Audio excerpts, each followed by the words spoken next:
I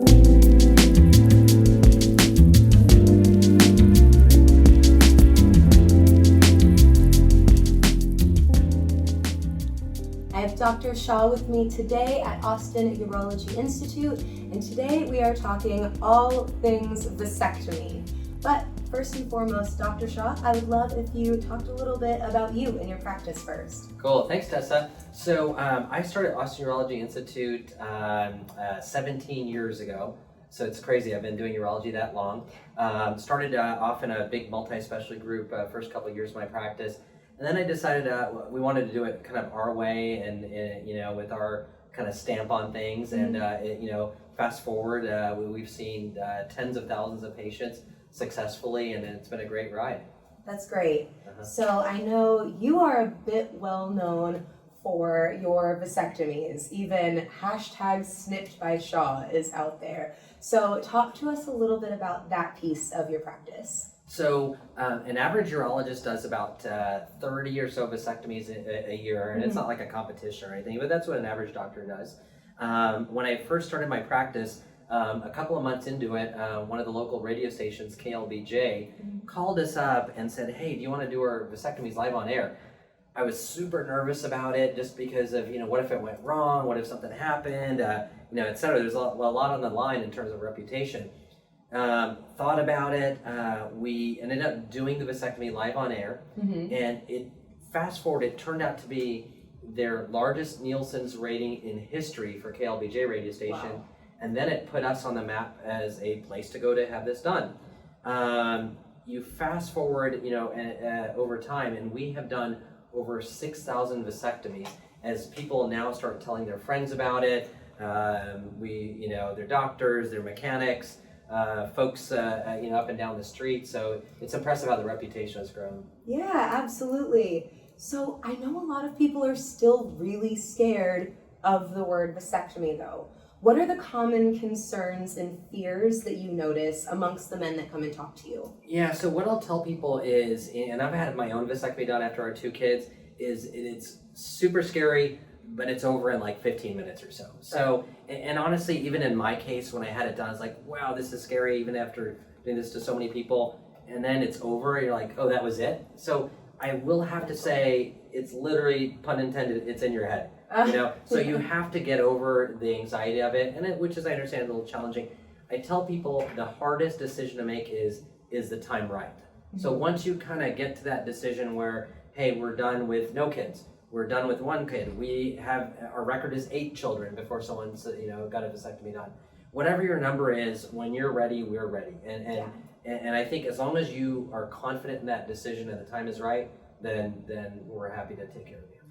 That's good. Well, what can you do if someone comes in and they're really nervous? Are you doing anything before operation or before the procedure that allows them to kind of calm down a little bit?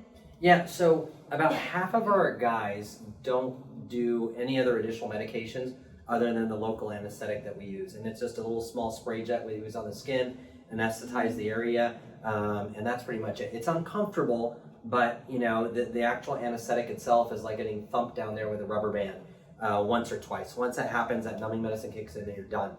Some people, again, talking about, hey, this makes me nervous, we'll take Xanax. So we offer that if you'd like to take a Xanax. So that will just kind of chill you out a little bit. And then finally, there's another group of folks. If you take the Xanax, you've got to have someone take you to and from the vasectomy. Of course. Just for driving and all that stuff. But another group of guys, like, I have 8 kids.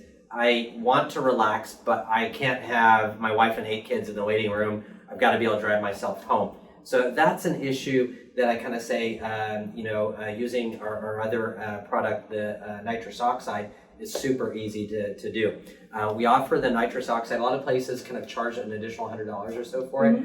We kind of decided it's better to have happy patients, so we offer it at no charge. So the nitrous oxide is laughing gas.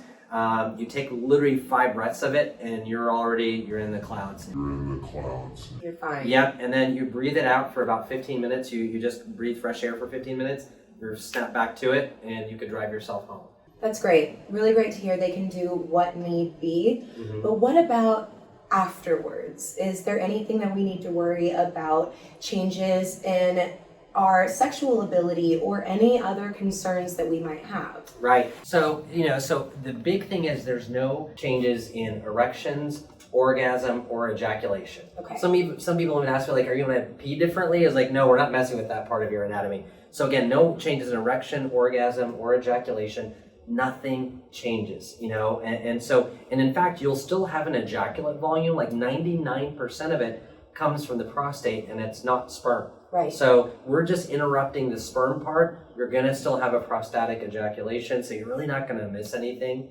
So that's kind of the main thing. So you won't see any, real major sexual side effects at all. And, now moving on to the other side effects, the big thing is you're going to be, achy and sore down there. This is understandable. You've just had a procedure. It's a sensitive area. If 10 is the worst pain, it's about a 4 out of 10 the day after the procedure. It's the day after you've been punched or you worked out, you're uncomfortable. The day after that, it's 3 out of 10, 2 out of 10, 1 out of 10. So give it about 3 to 5 days and most of the discomfort has gone away. Okay. So, and then the other part of that is you could have some swelling or bleeding down there. We don't see it very often, but the key to that for guys is you've got to take it easy. You've got to relax over the weekend. The week afterwards, don't let the kids jump up on your lap. Try to, avoid any, unnecessary excessive activity. Just chill out, and that's going to kind of chart the course for a smooth recovery. That's great. What about getting back to your sexual relationship? Any wait time, anything you suggest? Sure. So the big thing is no sex, no exercise for a week. After you've gone through that period, you can have intercourse, but it's with protection for 30 ejaculations over a 90-day period. So you've got to do 30 ejaculations over a 90-day period, and literally those guys have to do the conga line out of there. I have some jokers who say, hey, can I come back in a week or two? Like, the answer is no. That's how you're going to get something, you're going to have an oops on your hands. So be careful. So again, follow the rules, 30 ejaculations over a 3-month period, and at which point you'll talk about this in a second, is that you'll do an at-home sperm check kit. You make sure both of those tests are negative. It's like a pregnancy test for guys at home. Right. Once you make sure both are negative, then you can have intercourse without protection. So tell us a little bit about that test. That's coming at the end of the 90 days, end of 30 ejaculations, and how do you use that? Sure. So I'll kind of go through the process that we've come up with for vasectomies. So we've now done over 6,000, and in 6,000 vasectomies, we have figured this out to make it fast, efficient, and kind of maximize your outcomes and minimize downtime.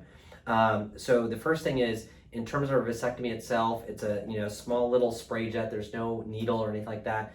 Instantly numb up the skin. We find the vas deferens. I tie off both sides. Okay, so if this is like a little pipe or a bridge, we've tied off both sides. We've removed a segment in between. Now there's a gap in the bridge. I've used heat to seal off the edges, and then finally I'm going to turn one side looking back the other way so the two pipes are not facing right at each other. Right. So we use 4 levels of protection so sperm don't get back from one side to the other or reconnect. All that is done. It takes about 15 to 20 minutes or so. And then the incisions that we use is typically just one incision, and it's about the size of a pencil eraser head, so very small. Last thing is, again, over that many vasectomies, we've figured out what every guy needs, and we realize that guys don't want to be here in the first place. So we have a to-go bag where they come out, they have the pain pills that they need. So it's a non-narcotic, strong version of Advil, Motrin, or Aleve. So you're going to take that once a day for 5 to 7 days, included. Number 2 is we've included a gel pack or ice pack, so you've got your bag of peas there as well. 3 is your underwear. We even have the underwear. People ask, like, is it the thong? Is it boxers? Is it brief? What is it? You've got a bag, with an underwear, so your underwear. You have that as well. And then finally, the at-home sperm check kits. It turns out a bunch of people were winging it. They weren't picking up the sperm check kit, ordering it, or whatever it is. So now we've included that. So that way you've got 0 excuses. That kit is super easy to do. The instructions are included, and easy enough to do at the home in a couple of minutes. Make sure you have 2 separate tests that show negative. As soon as you have that at home, you're good to go. Ready to go. Yeah, so that's it. Pretty turnkey. We made it a pretty uncomfortable process. Very comfortable. Right. It is included in coverage by vast majority of insurance companies. So That's great to minimal to no, out of pocket expenses. Sometimes it's your copay. Sometimes it's a 10% copay or something Right. like that. So it's easy breezy to do. And then if you have to come up with the cash for it, we did our research and we made sure it's kind of the lowest available anywhere because we wanted to make sure it was an affordable procedure for family planning. So kind of just to recap, you can come in, be in and out in 15 minutes. You have all the pain and anxiety care that you could need. You leave with everything you need, and it's not going to hurt the wallet or the pocketbook. Yeah. So I can't see why not. And you've got even an excuse to sit home and relax for the weekend. Yeah, and after that, your homework is to have lots of sex. So yeah, and then clear the lots of pipes. sex. So Yeah. relax, sex, and safety. These are some of our favorite things. Cool. Well, thanks, Tessa. Absolutely. Thank you, Dr. Shaw. And if you need to be snipped by Shaw, you see him typically on a Friday. Great. Thanks.